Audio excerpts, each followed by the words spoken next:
Good morning student. तो स्वागत है आपका ऑनलाइन स्टडी क्लासेस में। आपने अभी तक पढ़ा होगा रियल नंबर्स चैप्टर का नाम क्या है। 2 क्लासेस में आपने नंबर्स पढ़ा होगा, यूक्लिड एल्गोरिथम पढ़ा होगा।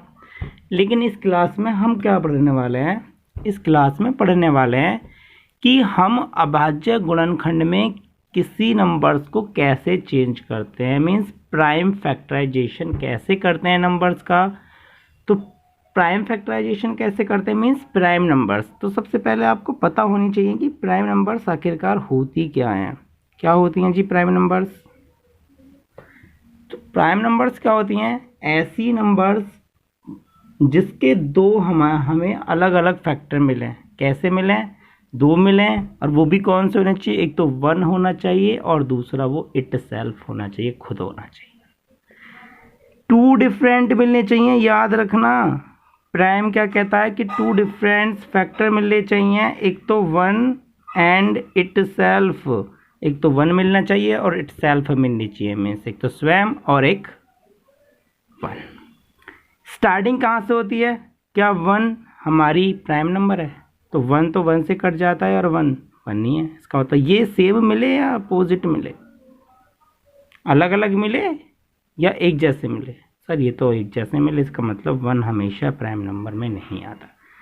2 आ गया प्राइम नंबर, क्योंकि 2 के फैक्टर 2 भी होता है और 2 का फैक्टर 1 भी होता है। 3 आ गया प्राइम में, 3 होता है और 1 दोनों डिफरेंट है, देख लो। उसके बाद 5 है।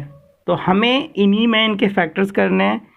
एक क्वेश्चन मैं कराऊंगा, बाकी आपके लिए दे दूंगा। जरा ध्यान से समझ लें कैसे मैं कर रहा हूँ क्वेश्चन को, और वैसे ही आपको करना है।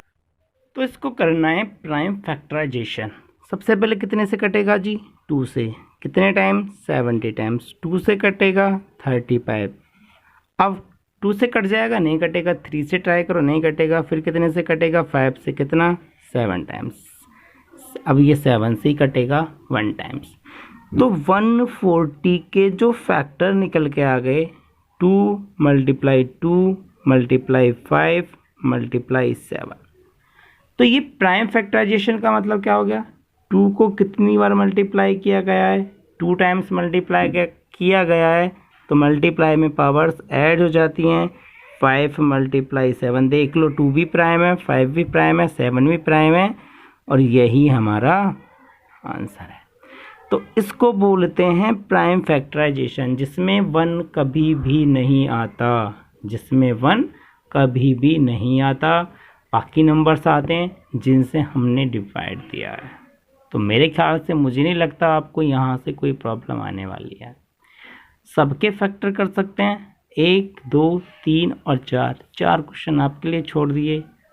अब आप ये मत कहना सर सरल सा तो आपने करा दिया, बड़े बड़े आपने हमके लिए छोड़ दिए।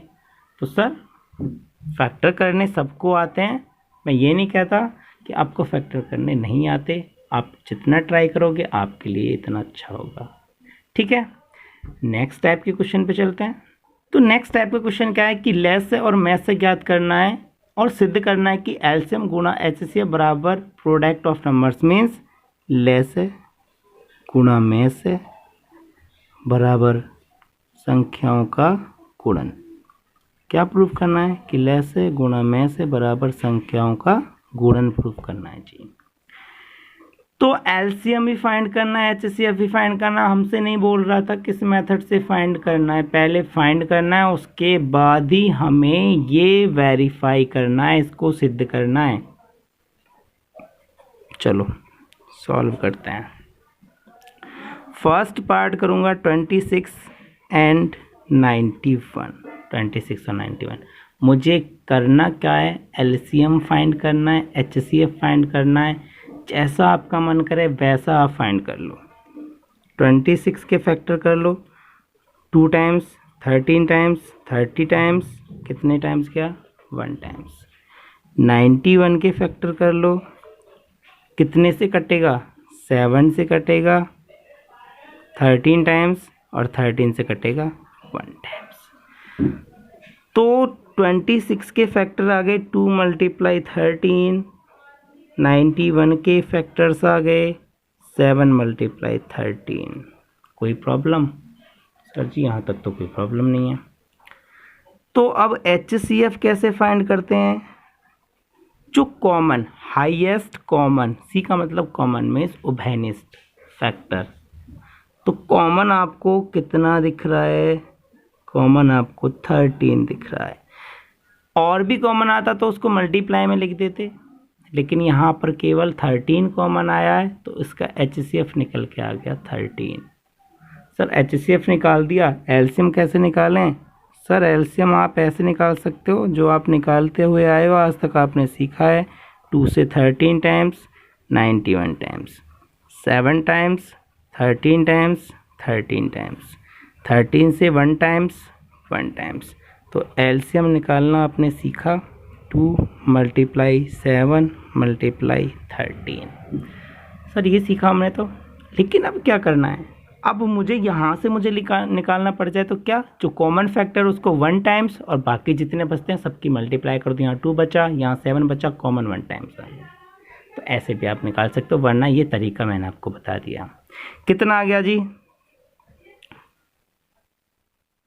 ये आ गया 91 × 2 182 आ गया। कितना आ गया जी? 182। सर आधा क्वेश्चन सॉल्व हो गया, HCF और LCM फाइंड हो गया। अब हमको प्रूफ करना है, अब हमको क्या प्रूफ करना है कि HCF × LCM बराबर product means product of numbers, कि नंबर्स का प्रोडक्ट भी बराबर आना चाहिए। यदि HCF और LCM लेते हैं तो वेरीफाई कर दो जी। HCF कितना? 13, LCM कितना? LCM कितना? 182। ठीक, ये साइड देखो कितनी है प्रोडक्ट ऑफ नंबर्स? 26 × 91, ये तो आया। तो जब हम इन दोनों को मल्टीप्लाई किया तो कितना आ गया? इन दोनों को भी मल्टीप्लाई चेक कर लेना। दोनों कैसे आए हैं? दोनों सर सेम आए हैं। जब ये दोनों सेम आए, इसका मतलब हमारा जो टर्म था वो वेरीफाइड हो गया, जो हमको प्रूफ करके लेके आना था। क्या LCM × HCF वेरीफाइड होते हैं? मीन्स क्या दोनों साइड्स बराबर आती हैं? सर यदि दोनों साइड्स बराबर आती हैं तो हमारा क्वेश्चन प्रूव हो गया। बाकी आपके लिए मैंने 1 और 2 क्वेश्चंस आपके लिए छोड़ दिए हैं, तरीका यही करेंगे। ठीक है, नेक्स्ट क्वेश्चन पे चलते हैं। तो नेक्स्ट क्वेश्चन क्या है? Find the HCF and LCM of the given numbers. 3 numbers हैं, चलो 12 है, 15 है, 21 है, सबके फैक्टर कर लो। 2 से 6 टाइम्स, 2 से 3 टाइम्स, 3 से 1 टाइम्स, 3 से 5 टाइम्स, 5 से 1 टाइम्स, 3 से 7 टाइम्स, 7 से 1 टाइम्स। ये तो सबको आते हैं। 12 को क्या आया फैक्टर में? 2 × 2 × 3। 15 के क्या फैक्टर आए? 3 × 5। और 21 के क्या फैक्टर आए? 3 × 7। सर जी HCF कितना आ गया? यहाँ भी 3, यहाँ भी 3, यहाँ भी 3, तीनों में 3 आ गया कॉमन। तो हाईएस्ट कॉमन फैक्टर हमारे पास कितना है? 3। तो ये हमारा आ गया आंसर HCF का। सर जी LCM 12, 15, 21, LCM तो निकाल सकते हो। 2 से काटो 6 बार, 15, 21, 2 से काटो 3 बार, 15, 21, 3 से काटो 1, 5, 7, 5 से 1 टाइम्स, 1 टाइम्स 7 टाइम्स, और 7 से कितना? 1 टाइम्स 1 टाइम्स 1 टाइम्स। जब ये हम निकाल चुके तो LCM कितना आ गया? 2 × 2 × 3 × 5 × 7, यही तो आया। तो 7 देखो, 2 दूनी 4 या 12, 12 पंजे 60, तो 60 आ गया, प्लस के 7 छिंग कितना? 42। तो LCM कितना आ गया जी यहाँ से? 420। कितना आ गया LCM? 420 आ गया, जो कि हमें फाइंड करना था। यहाँ से भी निकाल सकते थे। सर HCF आ गया, तो चलो यहाँ से मत निकालो, वरना ये 3 को लेते, बाकी टर्मों को मल्टीप्लाई करते, तब भी वही आता। ठीक है, ठीक है ना, ठीक है।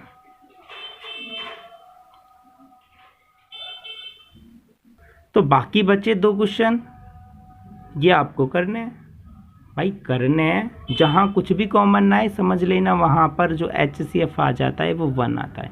मान लो आप इनके फैक्टर करते हो तो कुछ भी कॉमन नहीं आएगा, तो वहाँ पर जो HCF आएगा वो 1 आएगा, क्योंकि जहाँ कुछ भी कॉमन नहीं है तो 1 तो सबसे मल्टीप्लाई करने पर आ ही जाता है।